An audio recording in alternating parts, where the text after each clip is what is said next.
welcome to the Big Bang. In today's programme... Be first to catch the latest craze, magnetic mouse football. This week's big question, will Violet find me as we play extreme hide-and-seek? And we'll show you how to make this string-powered missile. But first, a trick. Gareth, would you like to play a game of Violet Says? Oh, yes, my favourite. Good. Well, take this picture. Yes, it's upside down. Aha, that's the trick. You've got to turn it the right way up by copying exactly everything I say. OK, I'm good at that. OK, so Violet says put the top half down. Top half down, yeah. Violet says right half behind. Right half behind. Violet says right half in front. Right half in front. Now, magic dust. I haven't got any magic dust. Yeah, have some of mine. OK. And unfold it. Ta-da! Ta-da! Oh, that's you wrong. must have done a fold wrong. That's OK, I'll do it again. Are you ready? Yeah. Top half down. Top half down. Right half behind. Right half behind. Right half in front. Right half in front. And magic dust. And magic dust, yeah. And ta-da! Right, that's not fair. I did exactly what you said that time. Besides, there's no such thing as magic dust. I read it in a science book. Yeah, you've caught me out. Of course there's no such thing as magic dust. But that's the whole point. The magic dust is a distraction. Because what happens is I sprinkle on the magic dust and that allows me to take my hands away and put my fingers back in a different place to unfold it the right way up. You trickster. I know. All right, here's a trick for you, right? Can you balance this plastic glass on this £5 note? Gareth, I can't even balance this £5 note. There is a way of doing this, and I'll show you and you at the end of the programme.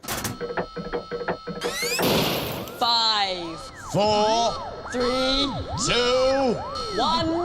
launch! Oh, almost!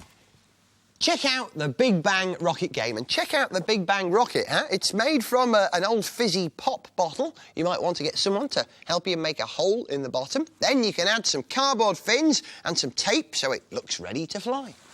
The technique of launching the rocket is all in the flick of the wrists. It's not how wide you pull the string, but on how fast you pull it. And make sure you put some wooden bobbles at the bottom or you injure your knuckles when the ship comes back down again.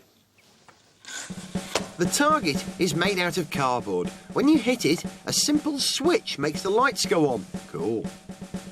This is a two-person bottle missile, and it's even easier to make. You'll need to cut the tops of 2 large pop bottles, then make slits in the open ends so you can slide them together. Secure the join with tape and decorate your missile however you like. If you cut some semicircles like these and glue them on at an angle, your missile will spin as it flies. But in order to fly, it needs string. Thread 2 lengths of string onto a paper clip and drop them through the bottles. Tie loops at the end for handles, and don't forget some blocks to protect your fingers. And you'll need a friend to play the game with, so I think I shall employ my flatmate for this one. Violet, Here I am. come and fly this shuttle with me. Hang on to that. Okay. Right, and I'll grab the other end. Now, the technique is exactly the same. You just open your arms and it should fly between us. Me first, Yeah. okay? Good, and it's called a shuttle. Oh, it's fast, because isn't it goes backwards and forwards. Whee!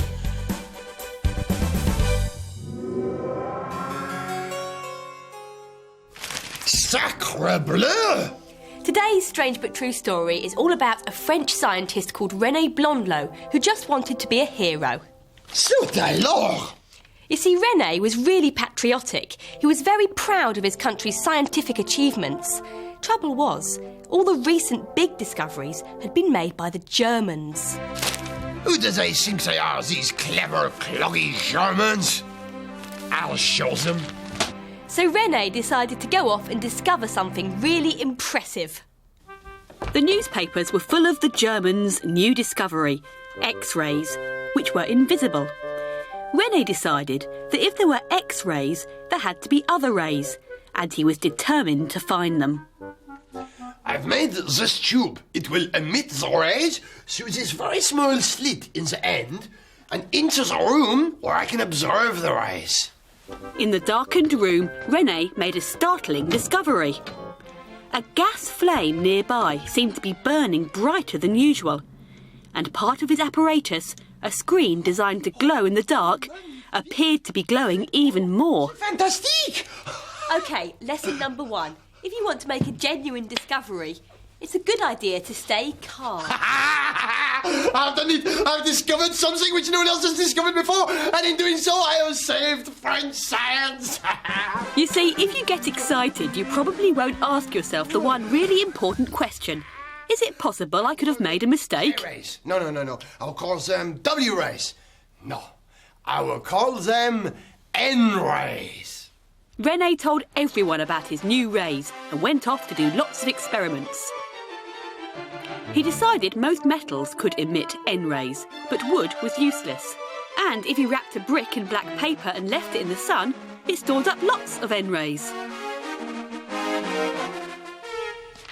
The Academy of Science were overjoyed, and René's amazing discovery was in all the papers. He was the toast of France. The only problem was that when other scientists tried to recreate René's experiments, they couldn't get the same results. Lesson number 2. Before you tell the world about a discovery, get someone else to check your observations. An American scientist was sent to check up on René's methods. René told him that if he placed a prism in the path of his N rays, the rays would spread out into light and dark bands. Now I would call out the areas that I can see which are light and dark.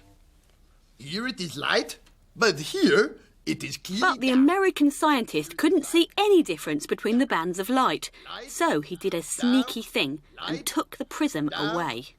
Light and dark. Even though the prism was gone, René still thought he could see differences in the bands of light. But it was all in his imagination. Oh, you sneaky, nasty Yankee man, you. But it wasn't all bad news. In honour of René's earlier work, the French Academy of Science gave him a medal and a prize. Oh, thank you very much. But as for N rays, Blondelot's amazing discovery, well, they were never mentioned again. I think all foreigners have got bad eyesight. I think they eat too many of the crazy cow sandwich. It makes them a little bonkers in the head. Maybe I should have called them F-rays. F-rays. F for France. Vive l'empereur. Come on, the Black Mouse, I'm relying on you to get me chocolate. Rodent Ronaldo's in the box, the maze, and he's got 2 balls near the goal. Is he going to score? Come on, No, he's lost. yes! I did it! I am the winner of the chocolate mouse game. You can make your own chocolate mouse game, and it's ever so easy. You start off with a bit of cardboard. Take a plastic cup, draw around it to make a circle, and then add a triangle on the end. Now cut the whole thing out, and you've got a mouse shape. But it's flat, so to make it 3D, cut another triangle out of the bottom, and with a bit of sticky tape, the right fold will give you a 3-dimensional mouse. To make it more mousy, stick fur fabric on one side, or just add little cardboard ears and string for a tail.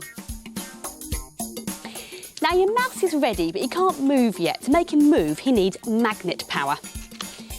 To make sure the magnets are strong enough, you need to run them over a thick bit of card. And just go to the stationers, check out the fridge magnet section, put one fridge magnet on the top, the other on the bottom, and see if one will move the other. And you can see that's fine. Stick one magnet to a cork glued inside the bottom of your mouse, and the other magnet to another cork to make a controller. So when the controller gets near your rodent, it attracts it, and you can roll your rodent around.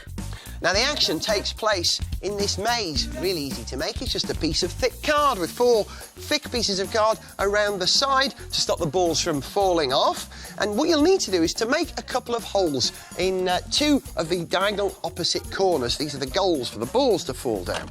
Now, the whole thing is mounted on 4 poster tubes. This does 2 things. It gives you a sort of a chute for the balls to fall through into this plastic dish, and it lifts the whole thing off the table so you can get your hand underneath so you can drive your mouse around. Setting the game up is simply a matter of getting some sweets and scattering them randomly around the maze. We're using chocolate footballs. And then you have to get your mouse to dribble the footballs into your mouse goal. Yes!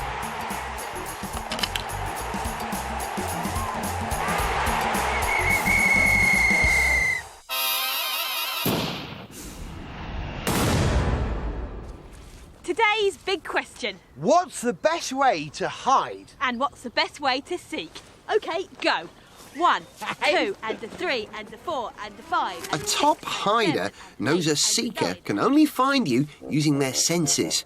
If they can't hear you, they can't find you. So walking quietly is a good plan if you don't want to get caught. 98, 99, 100. Coming ready or not? When seeking, you have to remember to use all your senses.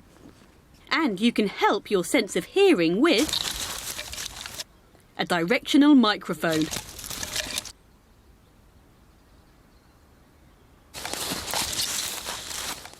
Got him. This is easy. Violet can't hear me because I'm moving quietly. She's too far away to see me through the trees. Maybe she can smell me. Meet Quan. He's a police tracker dog. Quan smells a lot better than Gareth. In fact, about 1,000,000 times better than any human. That's why we use dogs as trackers. When Gareth runs, he disturbs the ground and crushes the grass and flowers. That releases a scent. This is as obvious to Quan as if Gareth had laid a paper trail behind himself.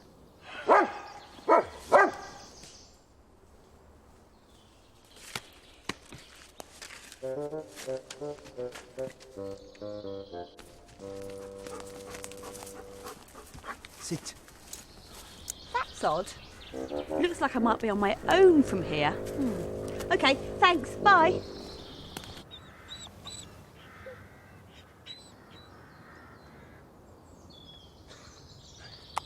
Violet definitely can't smell me now that dog's gone. She shouldn't be able to hear me deep in the woods. I've got to make sure that she doesn't see me.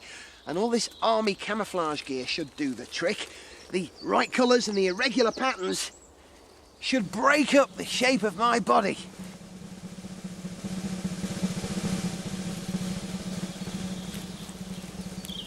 Now, Gareth, where are you? Looks like I'll need a little help. OK, guys, take her up.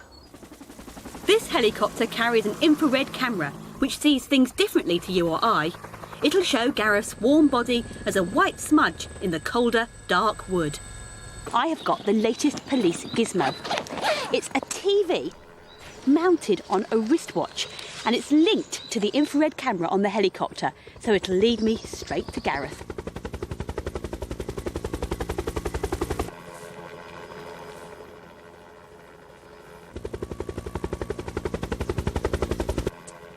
Oh, heck!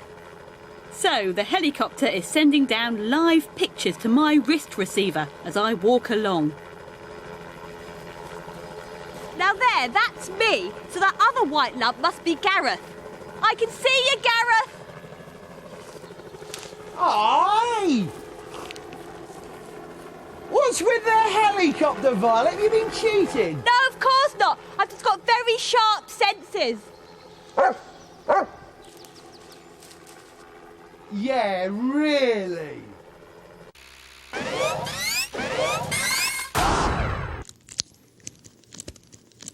What are you doing, Violet? I'm doing exactly what you asked me. I'm preparing this £5 note so I can balance a glass on it. Violet, you can't stick things to a £5 note. It's illegal. Well, how am I going to do it then? Easy. This is what you do. Watch. You take a nice, crisp, new fiver. Floppy ones are no good, right? Mm-hmm. And you fold them like that until you've got a sort of a pleat in it. It's like I'm pleating a dress or making a fan or something like that. Corrugated cardboard or something. Yeah, exactly. Corrugated cardboard, corrugated steel. It's all made with these sort of folds like this. And then just put one more in.